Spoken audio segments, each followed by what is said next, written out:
دیو نے کہا کہ اگر تو مجھے کھول دے تو میں تیرے ساتھ بھلائی کروں گا۔ ماہی گیر نے کہا کہ تو جھوٹا ہے، اے مردود، میری اور تیری مثال ایسی ہے جیسے یونان بادشاہ کے وزیر اور دوبان حکیم کی۔ دیو نے کہا کہ یونان بادشاہ کا وزیر اور دوبان حکیم کون ہے اور ان کا کیا قصہ ہے؟ تو ماہی گیر نے یونان بادشاہ کے وزیر کی کہانی سنانا شروع کر دی۔ ماہی گیر نے کہا، اے دیو سن، اگلے زمانے میں فارس اور روم کا ایک بادشاہ تھا، یونان تھا۔ اس کے پاس بے حد مال و دولت اور لاؤ لشکر تھا، وہ بڑے دبدبے والا تھا اور اس کے خراج گزار بہت سارے تھے، لیکن اسے کوڑ کی بیماری تھی اور حکیم اور طبیب اس کے علاج سے عاجز آ چکے تھے۔ وہ بہت سی دواؤں پر اور سفوف اور مالشوں کا استعمال کر چکا تھا، لیکن کسی سے اسے فائدہ نہ ہوا اور کوئی طبیب اسے اچھا نہ کر سکا۔ ایک بار یونان کے بادشاہ کے دار سلطنت میں ایک بڑا اور بوڑھا حکیم آیا۔ اس کا نام دوبان حکیم تھا۔ اس نے یونانی، فارسی، رومی، عربی اور سریانی کتابوں کا مطالعہ کیا تھا اور طب اور نجوم اور ان کے اصول و قواعد میں بڑا ماہر تھا اور ان کے نفع و نقصان سے بخوبی واقف بھی تھا اور جڑی بوٹیوں کی پہچان میں بڑی دسترس رکھتا تھا۔ فلسفی تھا اور طباعت وغیرہ کے ہر پہلو سے واقف۔ جب یہ حکیم شہر میں آیا اور کچھ دنوں وہاں رہا تو اس نے سنا کہ بادشاہ کو کوڑ کی بیماری ہے اور سارے حکیم اور طبیب اس کے علاج سے عاجز آ چکے ہیں، اس کا علاج نہیں کر سکے ہیں۔ جب حکیم کو اس کی خبر پہنچی تو وہ رات بھر سوچتا رہا اور جب صبح ہوئی اور روشنی پھیلی تو اس نے اپنے بہترین کپڑے پہنے اور یونان بادشاہ کے پاس پہنچ گیا اور اس کے سامنے زمین کو بوسہ دیا اور کہا کہ خدا تیری عزت، آبرو اور دولت ہمیشہ قائم رکھے، اور بہترین تقریر کی اور اپنا تعارف کرایا۔ اس کے بعد کہا کہ بادشاہ سلامت، مجھے معلوم ہوا ہے کہ آپ کے بدن میں کوئی مرض ہے اور بہت سے طبیب اس کے دور کرنے سے عاجز آ گئے ہیں۔ جب یونان بادشاہ نے یہ سنا تو اسے تعجب ہوا اور اس نے پوچھا کہ آخر پھر کس طرح علاج ہوگا؟ قسم ہے خدا کی، اگر تو میرا مرض دور کر دے تو میں تجھے پشت باہشت تک دولت مند بنا دوں گا اور تجھے اپنا ہم پیالہ وہم نوالا بناؤں گا۔ پھر بادشاہ نے اسے خلعت عطا کیا اور اسے انعام و اکرام سے سرفراز کیا اور اس سے کہا کہ کیا تو مجھے بے دوا بے مالش اچھا کر دے گا؟ اس نے جواب دیا کہ جی ہاں۔ بادشاہ کو اس پر تعجب ہوا اور اس نے حکیم سے کہا کہ اے حکیم، جو علاج تو کرنا چاہتا ہے وہ کس روز اور کس وقت ہوگا؟ بیٹا ذرا جلدی کر، اس نے کہا کہ بصر و چشم کل ہو جائے گا۔ یہ کہہ کر وہ شہر میں آیا اور ایک مکان کرائے پر لیا اور اس میں اپنی کتابیں اور دوائیں اور جڑی بوٹیاں رکھی۔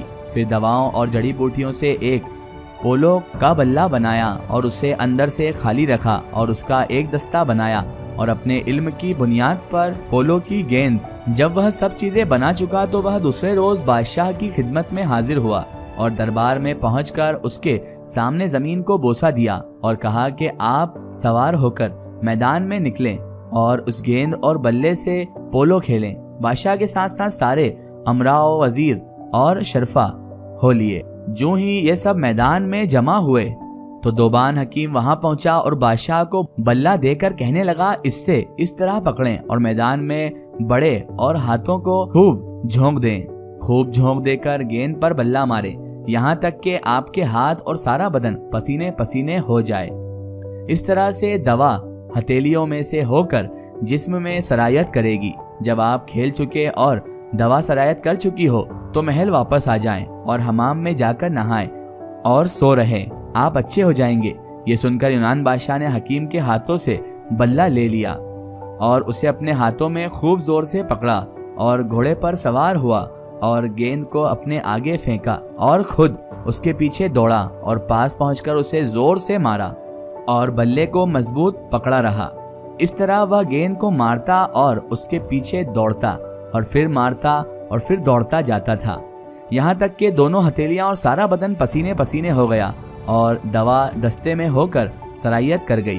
جب دوبان حکیم کو یقین آ گیا کہ دوا سارے بدن میں سرایت کر چکی ہے تو اس نے کہا کہ اب آپ محل میں تشریف لے جائیں اور فوراً حمام کیجیے۔ یونان بادشاہ فوراً واپس گیا اور حکم دیا کہ اس کے لیے حمام خالی کیا جائے۔ جب حمام خالی ہو چکا تو فراشوں نے اس میں فوراً فرش بچھایا اور غلام حاضر ہوئے اور کپڑے لائے۔ بادشاہ حمام میں داخل ہوا اور دل کھول کر نہایا اور وہیں حمام کے اندر کپڑے بدلے اور وہاں سے نکلا اور گھوڑے پر سوار ہو کر اپنے محل میں آیا اور سو گیا۔ یہ تو بادشاہ کا حال ہوا۔ اب دوبان حکیم کا ماجرا سنیے۔ وہ اپنے گھر آیا اور سو گیا۔ جب صبح ہوئی تو وہ بادشاہ کے یہاں گیا اور اندر آنے کی اجازت مانگی۔ بادشاہ نے اندر بلایا، وہ اندر آیا اور بادشاہ کے سامنے زمین کو بوسہ دیا اور اس کے لیے تشبیہ آشار گا کر پڑھے۔ جب بزرگیاں تیری طرف منسوب کی جاتی ہیں تو ان کا دماغ آسمان پر چڑھ جاتا ہے، اور اگر کبھی کسی دوسرے کی طرف منسوب کی جائیں تو انکار کر دے گی۔ تیرا چہرہ ایسا ہے کہ بھیانک سے بھیانک چیز کی تکلیف کو دور کر دیتا ہے۔ خدا کرے کہ تیرا چہرہ ہمیشہ 14ویں رات کے چاند کی طرح چمکتا رہے، خواہ زمانے کا چہرہ کتنا غضبناک کیوں نہ ہو۔ تو نے اپنے فضل و کرم سے مجھ پر وہ احسان کیے ہیں جو بادل پہاڑیوں کے ساتھ کرتے ہیں۔ تو نے اپنا مال نیکی کرنے میں اس قدر خرچ کیا ہے کہ بالآخر تو بلندی کے اعلیٰ زینے پر پہنچ گیا ہے۔ جب وہ یہ آشار پڑھ چکا تو بادشاہ اٹھ کھڑا ہوا اور اسے اپنے سینے سے لگا لیا اور اپنے پہلو میں بیٹھنے کو جگہ بھی دی اور بہترین خلعت عطا کیے۔ جب بادشاہ حمام سے نکلا تھا اور اپنے بدن پر نظر ڈالی تھی تو کوڑ کا کوئی اثر باقی نہ تھا، بلکہ اس کا جسم سفید چاندی کی طرح صاف تھا۔ بادشاہ اس پر خوشی کے مارے پھولا نہ سمایا اور اس کے دل کو بڑی خوشی ہوئی۔ جب صبح ہوئی اور وہ دربار میں آیا اور تخت پر بیٹھا تو وزیر اور ملک کے شرکا ادھر ادھر کھڑے ہوئے اور دوبان حکیم داخل ہوا۔ جب بادشاہ نے اسے دیکھا تو فوراً اٹھ کھڑا ہوا اور اسے اپنے پہلو میں بٹھا لیا اور عمدہ عمدہ کھانے لائے گئے اور اسے اپنے ساتھ کھلایا اور دن بھر اسے اپنی ہمراہی میں رکھا۔ جب رات ہونے کو آئی تو اس نے دوبان حکیم کو 2000 دینار دیے اور بہت سے خلعت اور اس کے علاوہ اور بھی بہت انعام و اکرام کیا، اور اس کو اپنا خاص گھوڑا سواری کے لیے بھی دے دیا اور وہ اپنے گھر واپس گیا۔ یونان بادشاہ اس کے اس علاج پر سخت تعجب کرتا اور کہتا، اس شخص نے میرا علاج بیرونی طریقے سے کیا اور تیل سے مالش تک نہ کی۔ خدا کی قسم یہ بڑی حکمت کا کام ہے، ایسے شخص کے ساتھ جتنا انعام و اکرام کیا جائے کم ہے۔ بادشاہ نے اسے اپنا رفیق اور دوست بنا لیا۔ اس نے رات خوشی خوشی گزاری کیونکہ اس کے بدن سے بیماری دور ہو گئی تھی اور وہ بالکل تندرست ہو گیا تھا۔ جب صبح ہوئی تو یونان بادشاہ باہر نکلا اور شاہی کرسی پر بیٹھا اور ملک کے رؤسا دستے بستہ کھڑے ہوئے اور وزیر اور امرا اس کے داہنے بائنے بیٹھے۔ اس وقت اس نے دوبان حکیم کو یاد کیا۔ وہ آیا اور اس کے سامنے زمین کو بوسہ دیا۔ بادشاہ اٹھ کھڑا ہوا اور اسے اپنے پہلو میں جگہ دی اور اس کے ساتھ کھانا کھایا اور دعا مانگی کہ خدا اس کی زندگی زیادہ کرے اور اسے خلعت عطا کیے، اور انعام دیا اور رات تک اس کے ساتھ بات چیت کرتا رہا۔ اس کا ایک سٹوری ہم دیکھیں گے اس کے اگلے پارٹ میں۔